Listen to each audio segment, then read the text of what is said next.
कहानी की शुरुआत होती है मैक्सिको 2003 से। हमें दिखाया जाता है कि एक आदमी बहुत डरा हुआ है। वो चर्च के अंदर जाता है और वहाँ के फादर पीटर से मिलता है। वो फादर पीटर को कहता है कि अब हमारे पास ज्यादा वक्त नहीं है, मेगाली बचेगी नहीं। फादर भी ये सुन के बहुत चौंक जाते हैं। मेगाली उस इंसान की तो बहन थी, लेकिन वो चर्च में भी सिस्टर का काम करती थी। फादर पीटर उसे बहुत अच्छी तरीके से जानते थे। वो मेगाली के घर जाते हैं, उसका पूरा परिवार डरा हुआ है। वो मेगाली को देखते हैं तो ये देखते हैं कि नर्क के शैतान बालबान ने मेगाली के शरीर पे पूरी तरीके से कब्जा कर लिया है और वो कभी भी मेगाली को मार सकता है। अब फादर पीटर को उसके शरीर से शैतान को बाहर निकालना था, लेकिन इसके लिए उन्हें परमिशन की जरूरत थी। वो अपने हेड फादर माइकल को कॉल करते हैं। फादर माइकल पीटर को समझाते हैं कि मैं 2 दिन के बाद वहाँ पर आ जाऊंगा, तुम ये सब मत करो। पीटर माइकल को कहते हैं कि हमारे पास ज्यादा वक्त नहीं है, मेगाली को कभी भी कुछ भी हो सकता है। माइकल फादर पीटर को समझाते हैं कि तुम अभी तक पूरी तरीके से ट्रेन नहीं हुए हो, शैतान तुम्हारी कमजोरी का फायदा उठाएगा। लेकिन पीटर तो अब कुछ भी सुनने को तैयार ही नहीं है। वो ये फैसला करता है कि वो मेगाली के शरीर से उस शैतान को बाहर निकालेगा। वो पूरे घर वाले को बाहर भेज देता है और वो अब मेगाली के साथ अकेले कमरे में वो प्रेयर पढ़ना शुरू करता है। लेकिन बालबान नाम के उस शैतान के ऊपर किसी भी प्रेयर का कोई असर नहीं हो रहा। वो शैतान पीटर से कहता है कि मैं एक शर्त पे मेगाली का शरीर छोड़ दूंगा। मैं जानता हूँ कि तुम मेगाली से प्यार करते हो, अगर तुम मेगाली के साथ रिश्ता बना लोगे तो मैं मेगाली का शरीर छोड़ने के लिए तैयार हूँ। फादर पीटर बेलबैन की बात नहीं मानते। वो प्रेयर पढ़ना चालू रखते हैं, लेकिन वो बेलबैन को काबू नहीं कर पाते और वो शैतान पीटर के ऊपर काबू कर लेता है और पीटर के शरीर की मदद से मेगाली के साथ रिश्ता बना लेता है। उसके बाद फादर पीटर के साथ क्या हुआ, मेगाली के साथ क्या हुआ, ये कहानी बहुत ही खौफनाक और बहुत ही खूंखार है। मुझे नहीं लगता कि आपने ऐसी कहानी अभी तक देखी होगी, तो दिल थाम के बैठिएगा और वीडियो को आखिर तक जरूर देखिएगा। इस हादसे को 18 साल बीत जाते हैं और फादर पीटर अब एक गाँव में वो गाँव के लोगों की भी बहुत मदद करते हैं और उस गाँव में एक महामारी फैली हुई है जो कि वहाँ के बच्चों को अपना शिकार बना रही है। दिन पे दिन हर एक बच्चा इस दुनिया से जाता जा रहा है। फादर पीटर बहुत कोशिश कर रहे हैं बच्चों को बचाने की, लेकिन डॉक्टर को भी समझ में नहीं आ रहा कि आखिरकार बच्चों को ये कौन सी बीमारी हो रही है। फादर पीटर शहर की तरफ जाते हैं। वहाँ के फादर बालकुची से मिलते हैं, उनसे पैसे लेते हैं, गाँव में सबकी मदद करते हैं, लेकिन कोई भी अभी भी ठीक नहीं हो रहा। पीटर को कुछ समझ में नहीं आ रहा कि वो क्या करे। इतने सालों में पीटर ने सबकी बहुत मदद की और पीटर के बारे में ये अफवाह भी फैल चुकी है कि पीटर एक ऐसा फादर है जिसने सबसे बड़े शैतान बेलबैन को हराया था और उससे एक लड़की को बचाया था। सब कोई पीटर की कदर करते हैं, उसे मानते हैं, लेकिन पीटर को तो पता है कि उस रात क्या हुआ था। आज भी वो अपने गुनाहों को अपने अंदर महसूस कर सकता है। वो माफी मांगता है, वो कन्फेस करता है, लेकिन आज भी शैतान उसे दिखते हैं। वो शैतान उसे मारने की कोशिश करते हैं। इन शैतानों और अपने गुनाहों से मुक्ति पाने के लिए फादर पीटर लोगों की मदद करते थे, लेकिन उन्हें क्या पता था कि आने वाला वक्त उनके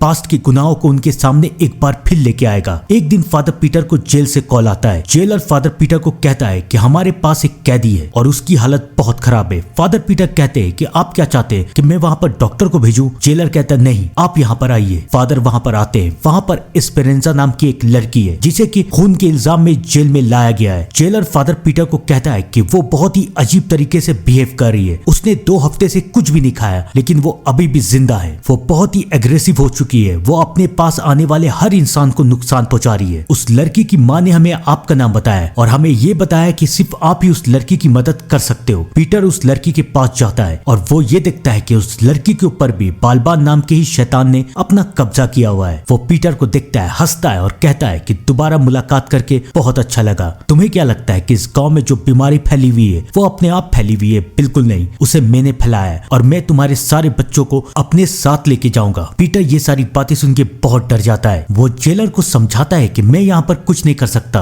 आप प्लीज किसी और को बुलाइए। लेकिन तभी उस लड़की की माँ वहाँ पर आती है, जो कि और कोई नहीं बल्कि मेगाली थी। मेगाली को देख के पीटर चौंक जाता है। मेगाली पीटर को उसकी जिंदगी का सबसे बड़ा सच बताती है और वो पीटर को बताती है कि एस्पेरेंजा और कोई नहीं बल्कि पीटर और मेगाली की बेटी है। उस शैतान ने पीटर के शरीर पे कब्जा करके मेगाली के साथ रिश्ता बनाया और उस रिश्ते की निशानी है एस्पेरेंजा। ये सुन के पीटर भी चौंक जाता है। उसे भी कुछ समझ में नहीं आ रहा कि वो क्या करे। मेगाली पीटर से कहती है कि अपनी बेटी को बचाओ, प्लीज कुछ ऐसा करो जिससे तुम्हारी बेटी बच जाए। पीटर ये फैसला करता है कि वो अपनी बेटी को मरने नहीं देगा, लेकिन इस बार वो इस शैतान से अकेले नहीं लड़ेगा। इस बार उसने इस शैतान से लड़ने के लिए माइकल को भी बुला लिया। फादर माइकल भी वहाँ पर आ जाते हैं। वो पीटर से मिलके बहुत खुश है। वो पीटर से कहते हैं कि इस दुनिया में सिर्फ हम दोनों ही ऐसे हैं जिसने बालबान नाम के शैतान को हराया है। एक बार तुमने मेगाली के शरीर से उस शैतान को बाहर निकाला और मैंने भी उस शैतान के हाथों से बच्चों को बचाया बताया था। पीटर ने कभी भी किसी को नहीं बताया था कि उस रात एक्चुअली हुआ क्या था, लेकिन अब पीटर के पास वक्त था। वो फादर माइकल को सब कुछ बता देता है, लेकिन फादर माइकल अभी भी ये मानने को तैयार नहीं है कि उस शैतान बालबन ने पीटर के शरीर पे अपना कब्जा किया था। वो ये कहते हैं कि जरूर बालबन तुमसे डर के भाग गया होगा क्योंकि तुम्हारे अंदर गॉड है। पीटर भी माइकल को समझाने की कोशिश नहीं करता। रात हो चुकी है और अगली सुबह वो लोग जाके बालबन से लड़ेंगे, लेकिन उन्हें क्या पता था कि बालबन सुबह तक कभी इंतजार नहीं करेगा। हमें दिखाया जाता है कि बालबन उस चर्च की एक सिस्टर कमीला के ऊपर अपना कब्जा कर लेता है और वो अब सबको मारना चाहता है, लेकिन इससे पहले वो कुछ कर पाता फादर पीटर और माइकल आके उस शैतान को कमीला के शरीर से निकाल देते हैं। लेकिन ये तो बस शुरुआत थी। उस शैतान ने एक ट्रेलर दिखाया था कि वो खौफ का आतंक किस तरह से फैलाएगा। अब सुबह हो चुकी है। फादर माइकल और फादर पीटर दोनों जेल के अंदर जा रहे हैं। फादर माइकल पीटर से कहते हैं कि ये करने से पहले हमें खुद शुद्ध होना पड़ेगा, हमें अपने सारे गुनाह को कबूल करना पड़ेगा। पीटर कहता है कि मैंने कोई भी गुनाह नहीं किया, मैं सब कुछ कबूल कर चुका हूँ। लेकिन पीटर माइकल से झूठ कह रहा था। उसने किसी को ये नहीं बताया था कि एस्पेरेंजा उसी की बेटी है और इसका अंजाम बहुत ही बुरा होगा। माइकल और पीटर जेल के अंदर जाते हैं। माइकल उस शैतान को रोकने की कोशिश करता है, लेकिन वो शैतान यानी कि बालबन बहुत शक्तिशाली है। वो ना तो पीटर के ना तो माइकल के हाथ में आता है, यहाँ तक कि वो माइकल का कान भी काट लेता है। लेकिन इससे पहले वो उन दोनों को मार पाता, डॉक्टर एस्पेरेंजे के शरीर को बेहोश कर देते हैं। वो शैतान कुछ वक्त के लिए तो शांत हुआ है, लेकिन खतरा अभी तक टला नहीं है। ये खतरा सबको मार देगा। माइकल जेलर को समझाते हैं कि हमारे पास ज्यादा वक्त नहीं है, इस पूरे जेल को खाली करना पड़ेगा, क्योंकि अगर हम लोग बालबन के साथ लड़ेंगे तो बालबन एक शरीर से दूसरे शरीर की तरफ जाएगा और वो शक्तिशाली होता रहेगा। ऐसा करो कि यहाँ पर जितने भी कैदी है सबको बाहर लेके चले जाओ। यहाँ पर सिर्फ मैं, पीटर, डॉक्टर और वो शैतान रहेगा, ताकि वो शैतान किसी दूसरे शरीर पे अपना कब्जा ना कर पाए। लेकिन जेलर ये सब करने से इनकार कर रहा है। इस जेल में 13 कैदी है और कुछ गार्ड। जेलर कहता है कि मैं और मेरा गार्ड तो यहाँ से चले जाएंगे जेल को बंद करके, लेकिन वो कैदी और कुछ गार्ड अभी भी जेल के अंदर रहेंगे। माइकल के समझाने के बाद भी जेलर मानता नहीं है और फाइनली ये तय होता है कि डॉक्टर जितने भी कैदी है सबको बेहोश कर देगा, ताकि बालबन उनके शरीर पे अपना कब्जा ना कर पाए। और उसके बाद वो लोग एस्पेरेंजा के शरीर से बालबन को निकालने की कोशिश करेंगे। अब वो लोग अपना प्लान बना चुके थे।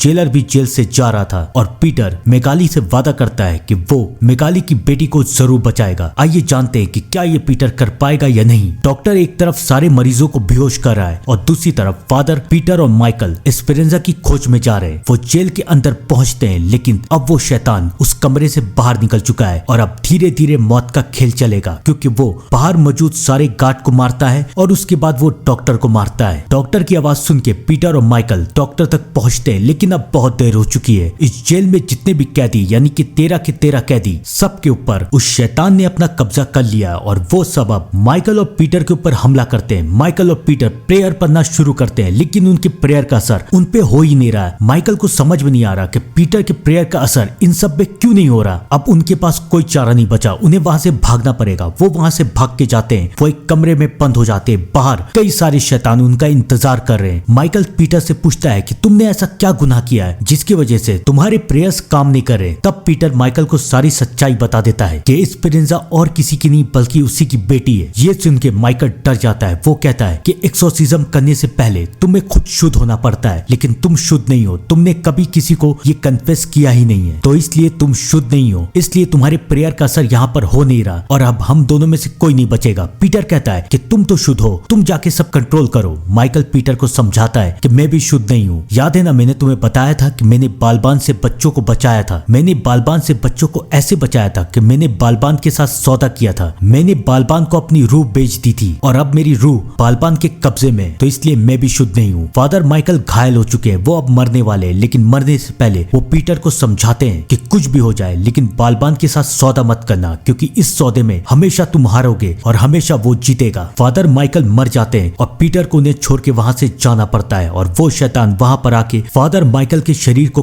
कच्चा चबा के खा जाते हैं। अब पीटर को कुछ समझ में नहीं आ रहा था कि वो क्या करे, कैसे वो अपनी बेटी को बचाए। तब उसके दिमाग पे एक आइडिया आता है कि उसे अपने गुनाह को कन्फेस करना पड़ेगा। वो अपने मोबाइल में रिकॉर्डिंग करता है जिसमें वो अपने सारे गुनाह को कन्फेस कर लेता है कि एस्पेरेंजा और किसी की नहीं बल्कि उसी की बेटी है। और उसके बाद वो ये वीडियो अपने हेड फादर बलूची को भेज देता है। अब उसे यकीन हो चुका है कि उसने अपने गुनाह को कन्फेस कर लिया है और अब वो इन शैतानों को रोक सकता है। वो बाहर आता है, वो प्रेयर करना शुरू करता है और इस बार पीटर के प्रेयर का असर सारे शैतानों के ऊपर हो रहा है। सारे शैतान तड़प रहे। पीटर पीटर को ऐसा लग रहा है कि इस बार वो इन सारे शैतानों को काबू में कर लेगा, सारे शैतानों को इन लड़कियों के शरीर से बाहर निकाल देगा। लेकिन यहाँ पर पीटर थोड़ा गलत था, क्योंकि उसी वक्त बालबान आके पीटर को बेहोश कर देता है। जब पीटर की आंख खुलती है तो वो ये देखता है कि वो बंधा हुआ है। बालबान उससे कहता है कि मैं तुम्हें अपने शैतान का गुलाम बना के रहूंगा। पीटर उससे कहता है कि मैं कभी भी तुम्हारा गुलाम नहीं बनूंगा। और उसके बाद बालबान पीटर के ऊपर मंत्र पढ़ना शुरू करता है। पीटर को भी ऊपर वाले के ऊपर यकीन है, वो भी बालबान और सारे शैतानों के ऊपर प्रेयर करना शुरू करता है। अब एक तरफ बालबान नाम का शैतान था जो कि पीटर को शैतानों का गुलाम बनाना चाहता था, तो एक तरफ पीटर था जो कि उन मासूम लड़कियों को शैतानों के हाथों से बचाना चाहता था। दोनों के बीच में जंग हो रही है, दोनों एक दूसरे के सामने प्रेयर पढ़ रहे हैं और अंत में इस जंग में पीटर की जीत होती है। सारे शैतान बेहोश हो जाते हैं, सिर्फ बालबान जिंदा है और बालबान भी अब उसकी बेटी का शरीर छोड़ने पे मजबूर है। लेकिन यहाँ पर आता है इस कहानी का क्लाइमैक्स। आप लोगों को क्या लगा? ये कहानी इतनी आसान है? आइए जानते हैं। बालबान पीटर से कहता है कि मैं तुम्हारी बेटी के शरीर को छोड़ के चला जाऊंगा, लेकिन मैं इस गांव के सारे बच्चों को अपने साथ ले जाऊंगा, या फिर मैं इन सारे बच्चों को छोड़ सकता हूँ और उसके बदले मैं तुम्हारी बेटी को ले जाऊंगा। अब फैसला तुम्हारा है, तुम क्या करोगे? ये सुन के पीटर को कुछ समझ में नहीं आता कि वो क्या करे। अब उसके पास कोई रास्ता नहीं बचा था। माइकल ने उसे मना किया था कि बालबान के साथ कभी सौदा मत करना, लेकिन अब पीटर मजबूर है, उसे अपनी बेटी को और सारे बच्चों को बचाना है। वो बालबान के साथ सौदा कर लेता है। बालबान कहता है कि मैं तुम्हारी बेटी का शरीर छोड़ दूंगा, सारे बच्चों को बख्श दूंगा, लेकिन उसके बदले तुम्हें मुझे अपना शरीर देना पड़ेगा, तुम्हें मेरा गुलाम बनना पड़ेगा। पीटर मान जाता है। बालबान उसकी बेटी को और सारे बच्चों को छोड़ देता है और बालबान अभी के लिए तो वहां से जा चुका है। पीटर की आंख खुलती है। पीटर अपनी बेटी को लेके जेल से बाहर आता है। मगाली भी अपनी बेटी को देख के